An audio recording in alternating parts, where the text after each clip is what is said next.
let's get to what investors have been up to over the past week with Gemma Dale from nabtrade joining us here in our Barangaroo studios. Gemma, great to go and see you. Been another interesting week. So interesting. It kind of started quite aggressively this week, didn't it? I said last week we were expecting everyone would just go on holidays and get super quiet, and then Tuesday straight out of the blocks, it was quite dark. I was amazed. Like, we keep expecting volumes to stay relatively flat at this point in time. Everyone's sort of gone to the sidelines. Cash is at record highs again. I keep saying it, but it's climbing and climbing and climbing, which tells us that our guys are very much hoping for a pullback. They really, really want the bargains they got used to a couple of years ago, and they're very disappointed that they're not hanging around as much as they would have liked. But Tuesday was mental, so we just saw huge volumes. 2% down, that is enough for everybody to get very excited even after a long weekend. So huge buying, crazy, crazy, crazy. Okay, and buying what?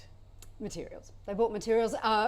Look, it's always Fortescue for us, always, but if we put that to one side because it is such an exclusive group, BHP was crazy. So the volume that people were buying, it was a 90+% buy by value, so the sort of total dollar value of trades. It was slightly lower when you look at the individual contracts and so on, but it was still just enormous amounts of money flowing into BHP because it's come back from that $50 plus kind of number.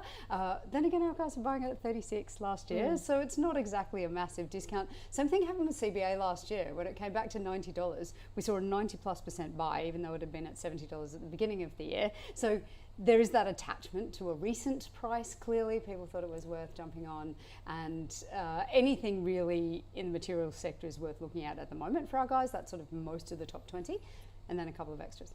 But I guess if you're looking to deploy cash, and there's big questions over the smaller end of the market, small caps and small tech, Aussie tech, what else do you do? Yeah. And also, we're talking about higher inflation. That read this week was huge, higher than expected by economists, probably not higher than expected by the average person, I think. And so what do you buy in a rising interest rate environment? What do you buy in a high inflationary environment? The only thing our guys know is commodities, and it's what they're told by a lot of experts to buy, and they're really keen on it, right? It works. Banks, you mentioned CBA buying on pullback last year. What are we seeing in that space at the moment? Because we did see quite a pronounced bounce in March, and lots of those gains have been held onto as well.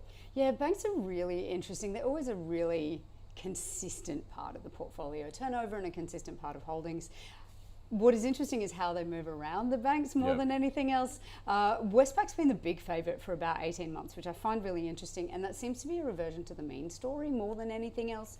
Ironically, it was a reversion to the mean story at January last year. They got absolutely smashed with their annual results. And so when that came off heavily in sort of October-ish, huge buying in Westpac. And that's been the one that we see the most turnover in. It'll be double the others sometimes. CBA is quite interesting. That $100 number really tends to drive people one direction or the other. So we see a bit of trading around the $100 mark. ANZ's popped in at the moment though, which is really interesting. It is very rarely high in our numbers. It's the one that people are least interested in. NAB's really high in our numbers for perhaps quite obvious reasons. But yeah, ANZ, that was the one this week.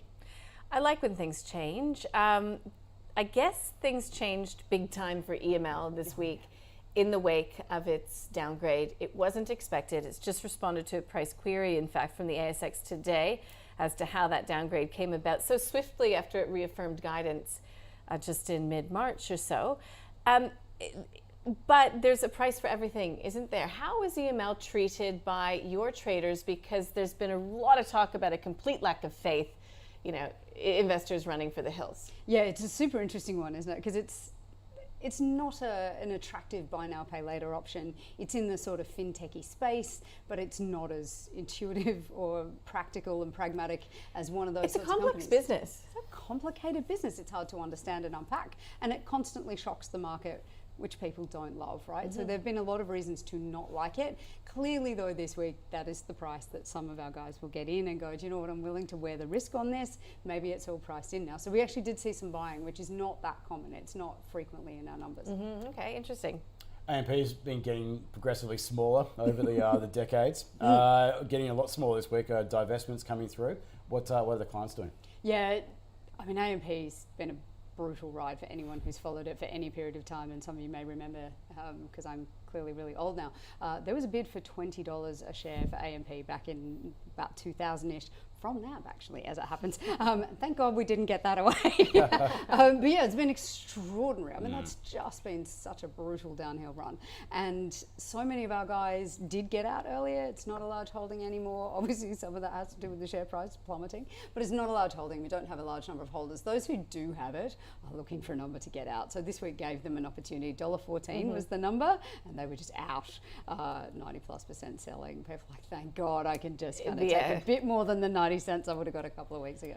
Unreal. Now, is there any interest in ETFs right now? I spoke with a gold expert yesterday talking about gold inflows back into, gold ETFs. Are you seeing any activity there that's of note? Oh, gold is interesting. We don't see gold. They will tend to buy the miners if they want gold on our platform. There doesn't seem to be a lot of interest in the physical gold ETF, so that is quite interesting.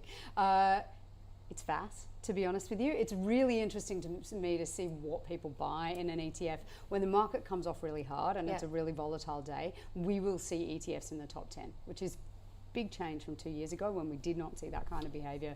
Like 4% of turnover, 4% of holdings a couple of years ago. They weren't that big. Now they're closer to 10%. We have one ASX 200 ETF in the top 10 holdings, which is pretty huge.